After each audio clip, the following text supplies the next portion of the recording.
Hello everyone, welcome back to my channel, Matt's Maritime Rail. I'm Matt and welcome back to my O-gauge build. This is Culsford Station and it's a modular layout. Let me run you through what I've been doing. I've just started building the layout. It's always been a dream of mine to have an O-gauge layout, so now I'm doing it. For those of you who don't know, it will be a DCC O-gauge layout and we're working through really gluing track down.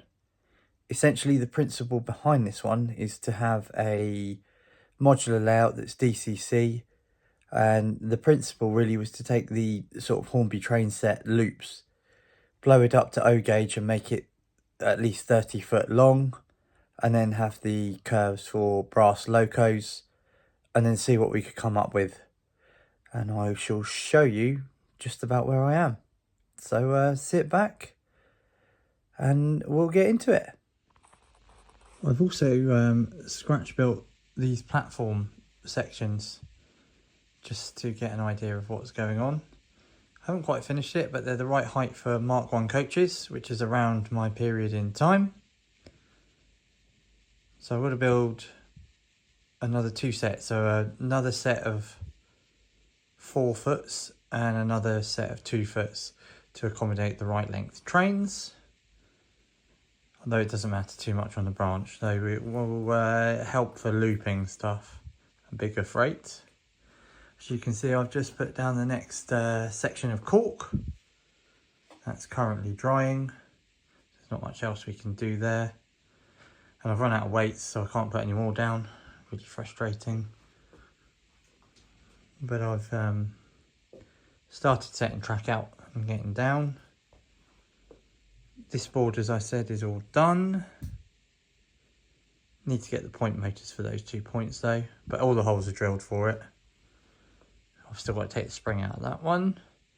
And I've started setting up for the next junction to allow trains to proceed on the main line from platform 3.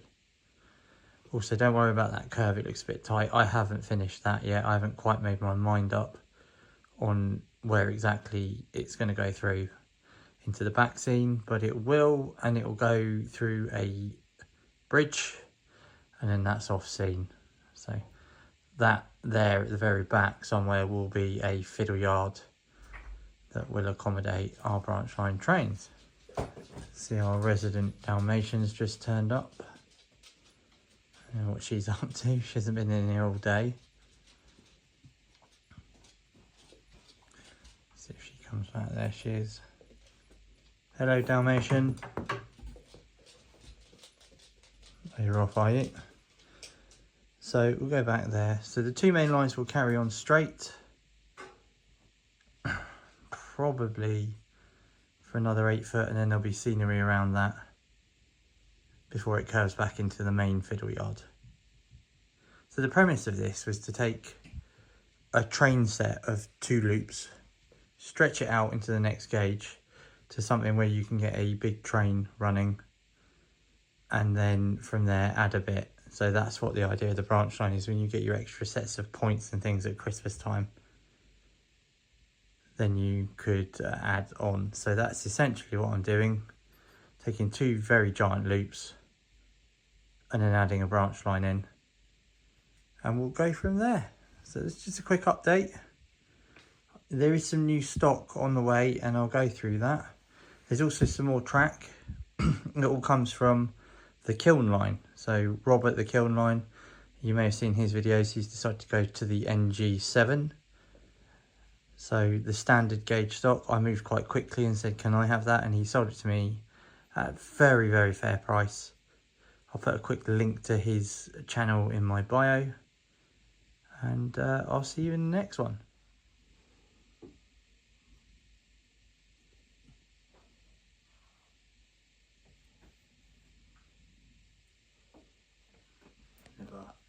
Never really want to be short of glue with cork, so I'll put plenty on. I'm just going to spread that out across my marked lines so that I can stick down this bit that I cut earlier, which conveniently stretches the length of the board.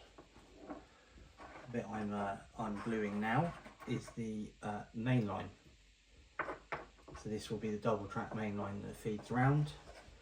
The reason these boards are so wide is because there will be a branch line which is back over that way. You just see the third line coming down. So if you come back down, third line will feed round, and then there will be a fiddle yard. But for now, we're just working on the double track main line. So plenty of glue. As I need to accommodate some fairly large locomotives, so I'm just spreading it out. I haven't got too long to use. It's a bit more easier with PVA than other glues, but so you want to stick the whole thing down. So I will just continually spread it across. I've got my marked lines here, so I know where to stick it. Should be okay, so we'll put that out of the way. Hello, dog. The dog has just arrived. It's useful. Here she is. Pigs. Uh-huh. Hello. So I am now going to put bits of wood down to spread the load across the ends. And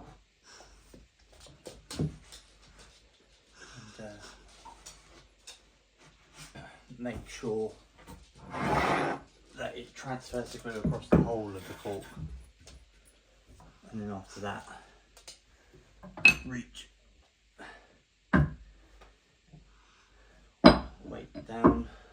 I might just put that across the two, and those two, and those two. Excuse my reaching.